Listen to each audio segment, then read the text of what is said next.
Okay, it's that fun time of year where we talk about who we want from everybody else's teams. So let's talk trade targets. Um, Big one that popped out all over social media today is DK Metcalf. Now, if you've been following me at all, I've been talking about wanting a big physical wide receiver on the perimeter, someone who's actually aggressive at the catch point, something we try and use QJ for that clearly does not work for his play style.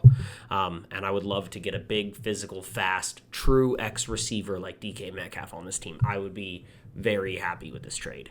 Of course, it all depends on what we have to give up for him, but Herbert can launch a deep ball, and DK's never really had a quarterback that he doesn't have to worry about not outrunning the ball. Now, Russell had a great deep ball, but I think Herbert would be able to just put this thing downfield and DK can go get it.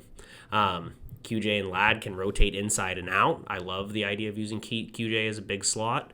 So really having DK out there on the perimeter as a true X receiver, as an alpha out there, just in his play style and physicality would be incredible. Also, something to think about is the fact that who is the Seahawks head coach?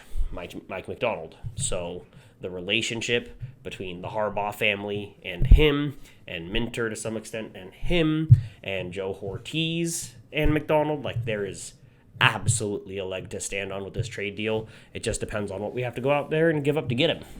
Personally, I think it would be worth it. Kind of depends on everything and how much capital we have to give up. I have no problem paying him what we need to do to extend him because I'm sure that would have to be part of it. But if we can give up a first way down the line, I wouldn't feel great about it. But a second rounder, I would feel perfectly fine with. And I think the Seahawks are likely to be going through a little bit of a soft rebuild. I don't expect Geno to really stick around. They realize that they've kind of reached their ceiling. So the opportunity's by all means there. Another wide receiver that's been talked about a lot is going to be Garrett Wilson. For me, given his age and performance and upside, I would love to have Garrett Wilson as a Charger. It wouldn't hurt my feelings if we give up the capital to go get him, but I think you have to give a lot. It also just doesn't make a whole lot of sense to me. And the Jets with their rebuild, they're clearly going to start fresh at quarterback to some extent at some point soon.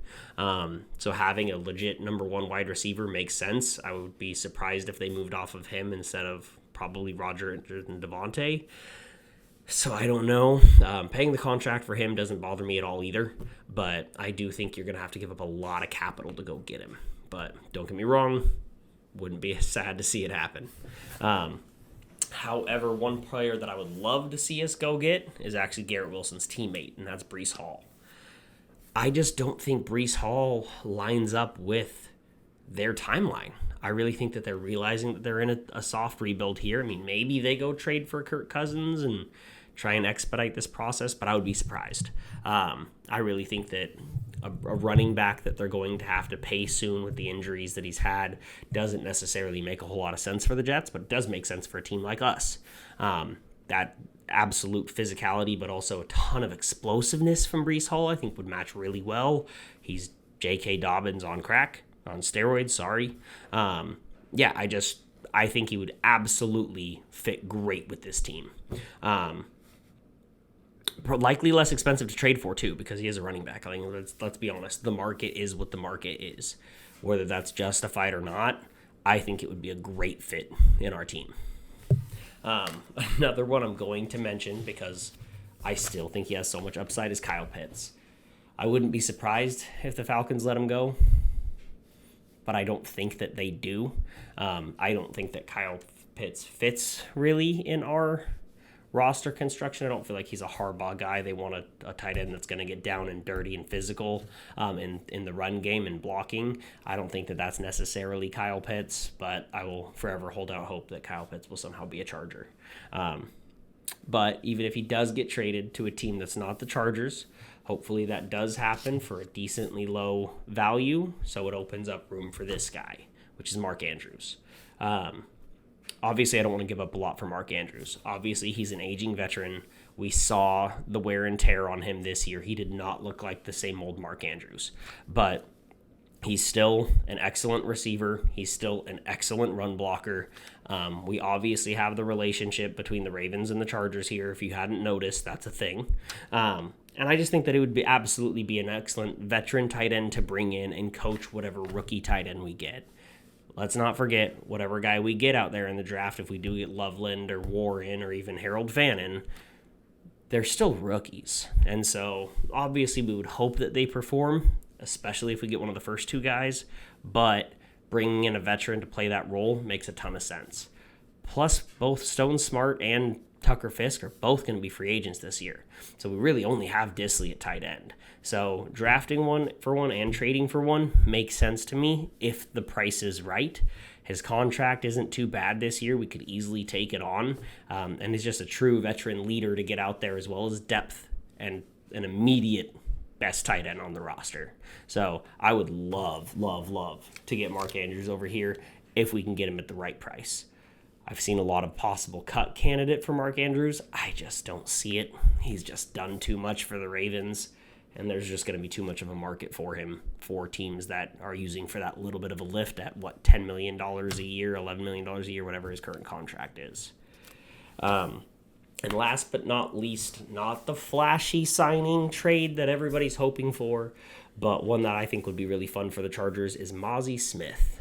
Now, Mazi Smith is a first-round pick, 27th overall, I think, when the Cowboys took him just 2 years ago. He's going to be 24 at the start of the season, and he just hasn't shown up for Dallas. It's been completely underwhelming as a first-round pick, but we still have need at defensive tackle. He would be cheap. He would have a fifth-year option if he does turn around. And where did Mazi Smith go to school? Oh, yeah, Michigan. Pretty sure he played under Minter for one season.